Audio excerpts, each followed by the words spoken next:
What's going on, motivators? We got another video. We got to talk about Florida. Oh, Florida just came out with its new redistricting maps. Let's get into this. We are also getting our first look now at the proposed redistricting maps that Governor Ron DeSantis' office has just released, sharing those maps with Fox News. And so we're getting a first look at those. Let me give you a look at this map right now. A lot of red, as you see there. This would actually bump up the Republican advantage in the state when it comes to congressional districts from what is currently 20-7, or was 20-8 before the vacancy of Sheila Phyllis McCormick, a Democrat from South Florida, who just...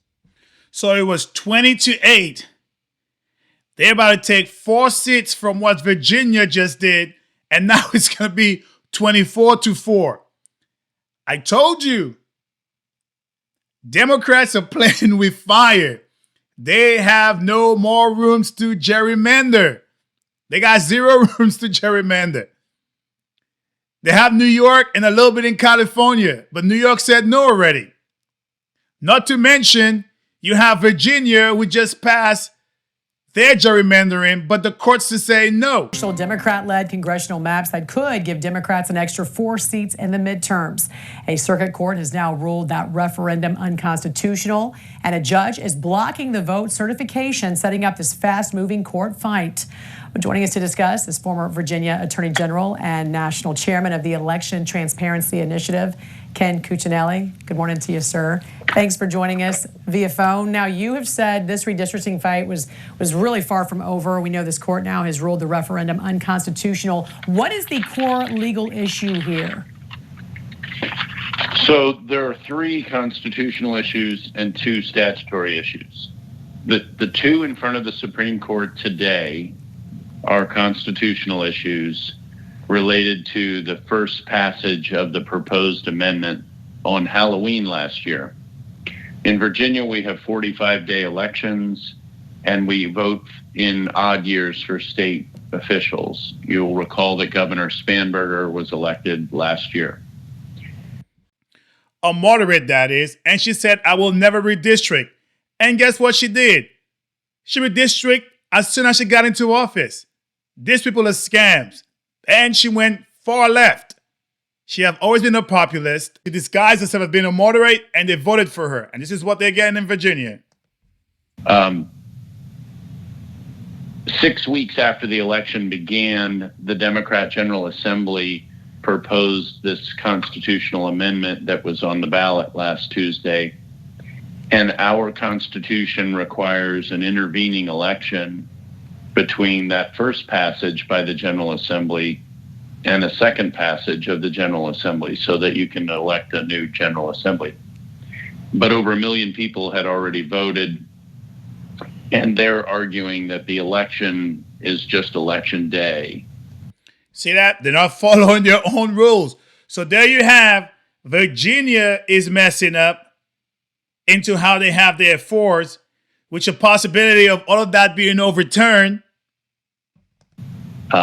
The other constitutional issue in front of the Supreme Court today is that they weren't they didn't take up the amendment properly.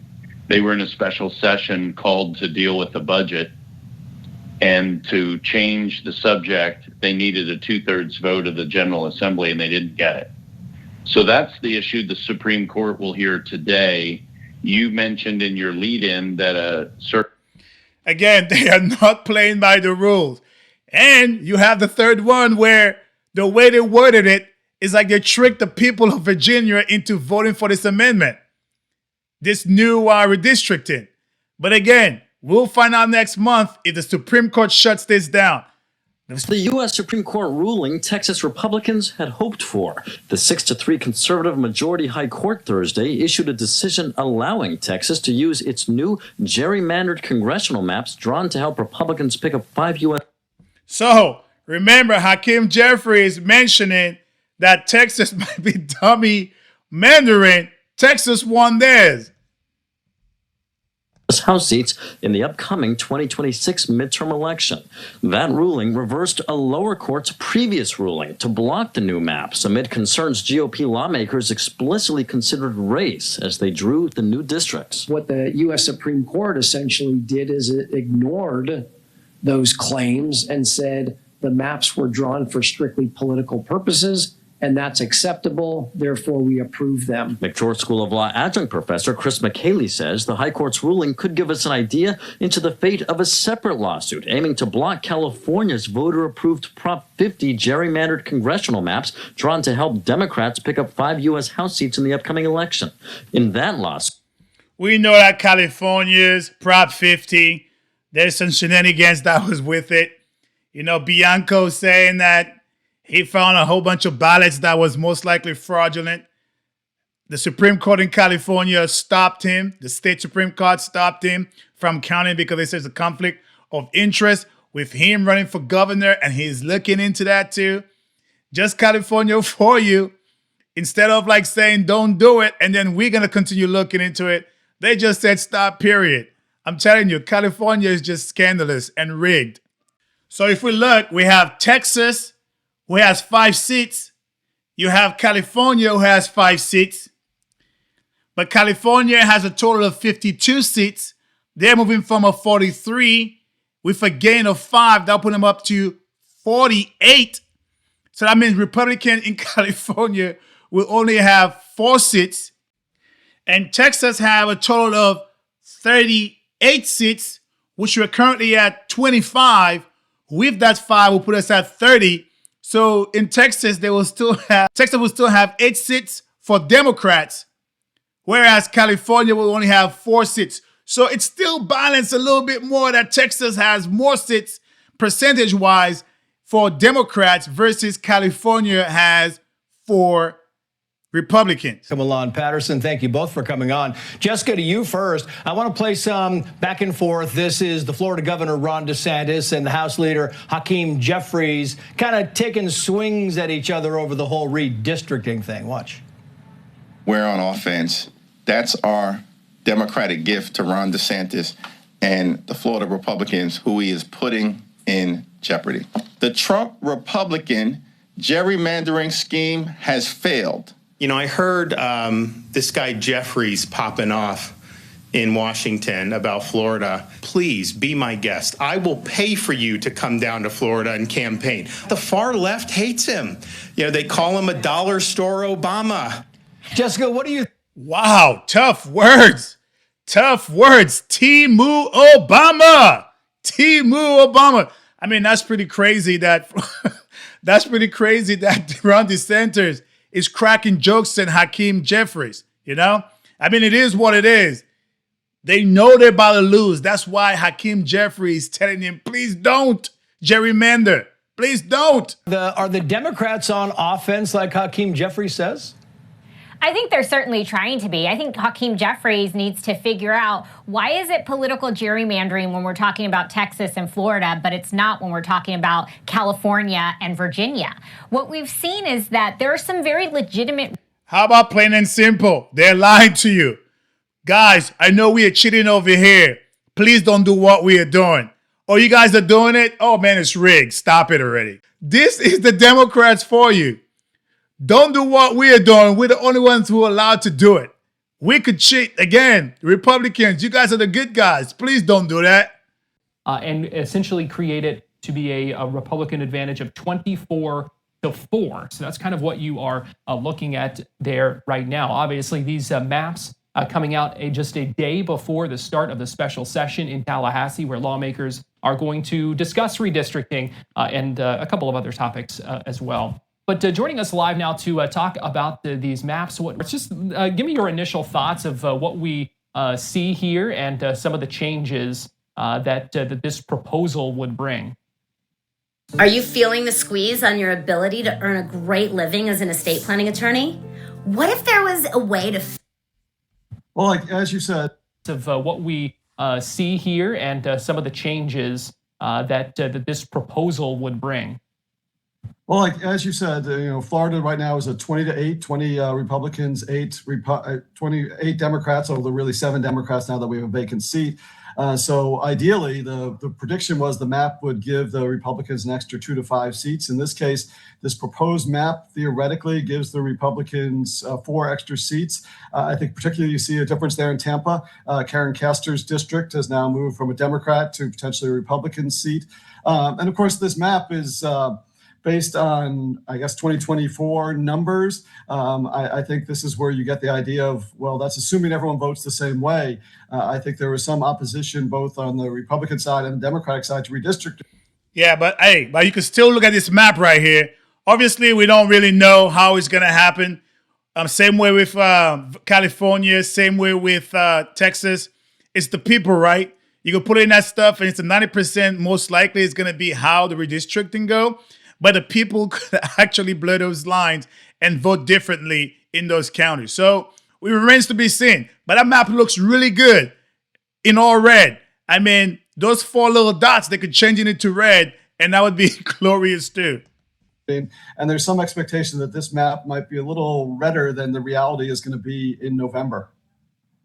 And I want to read you the statement that Governor DeSantis provided to Fox News Digital, saying Florida got shortchanged in the 2020 census, and we've been fighting for fair representation ever since. Our population has since grown dramatically, and we've moved from a Democrat majority to a 1.5 million Republican advantage. Drawing maps based on race, which is reflected in our current congressional districts, is unconstitutional and should be prohibited. Our new map for 2026 makes good on my promise to conduct mid-decade redistricting, and it more fairly represents the makeup of Florida today. Your thoughts on that characterization of this? Well, I think he points to a lot of the interesting things that are coming up here. I mean, this is mid-decade redistricting, which really had never happened before. But now Florida is going to be the 8th state potentially to mid-district do that in the for this congressional election right now. He's also very careful not to really say this is partisan gerrymandering, because that, of course, is illegal in Florida. While it's legal in most states since 2010, it's been illegal in Florida. I think he's absolutely accurate that there is an undercount in 2020 in Florida. We probably need a 29th congressional seat, but obviously that's not going to happen by November. And I think there is this issue, and particularly the governor's repeatedly pointed out that there's a chance that the Supreme Court will overturn the second section of the Voting Rights Act of 1965, which would prevent race-based districts. Right now, it's a little less clear. The Supreme Court has not made that decision yet, but I think this is certainly in line with what Governor DeSantis. Yeah, and if that happens, that makes it a total ball game that Democrats are going down.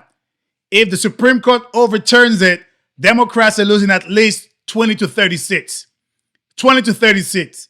Right that he just mentioned, DeSantis has to be careful in the wording that he mentioned, because you have people like Mark Elias who's waiting in the wings. Look, I think they got 3 problems. The first, as you point out, is actually not a state law. It's actually in the state constitution. And it was put there by the voters of Florida, who overcame opposition from Republicans and put in the state constitution a prohibition against partisan gerrymandering, disadvantaging a party or a candidate based on their party. And this, it would clearly violate it. And if Republicans think I am not serious about this, I've sued using this provision before and blocked their maps, and will do so here if they violate it again. So that's number one. Number two, look, they have a fundamental problem with math, which is that Florida's already really gerrymandered. And so if they try to gain more Republican seats, and certainly if they try to gain the kind of numbers that Donald Trump is pushing them to do, they are going to spread themselves too thin, and it will backfire and box themselves in here. But I can promise them this, Ron DeSantis, you pass an illegal map, you're going to get sued, and you're going to get sued fast. And yes, we are going to get relief for 2026. Mark Elias, if you think it's unconstitutional in Florida, which Governor Ron DeSantis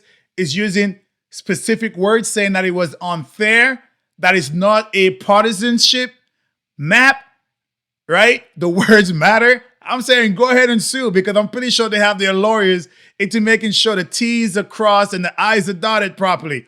Unlike what happened in Virginia, which they blatantly subverted 3 main rules, right?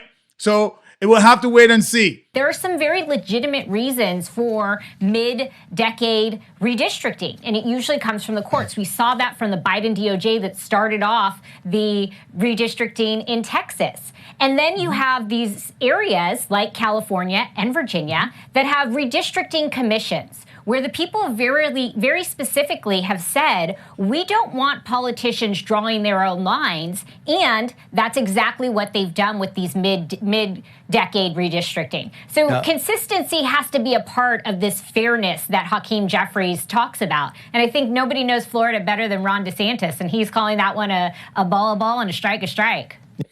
Democrat does not know what fairness means. So let's put that in perspective. Plain and simple, Ron DeSantis is calling everyone out and he's putting the new map, told Hakeem, come down to Florida because people pretty much hate him as far as Hakeem Jeffrey in the House.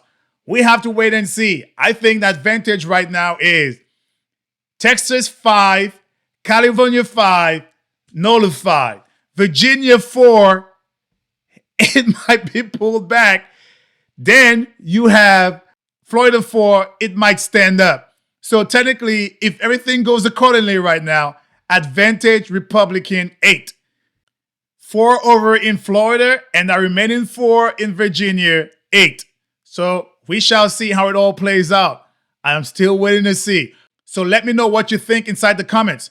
All right, motivators, if you enjoy what you've seen and heard, please like, comment, share, but most importantly, subscribe to A Black Veteran's Perspective. Stay motivated.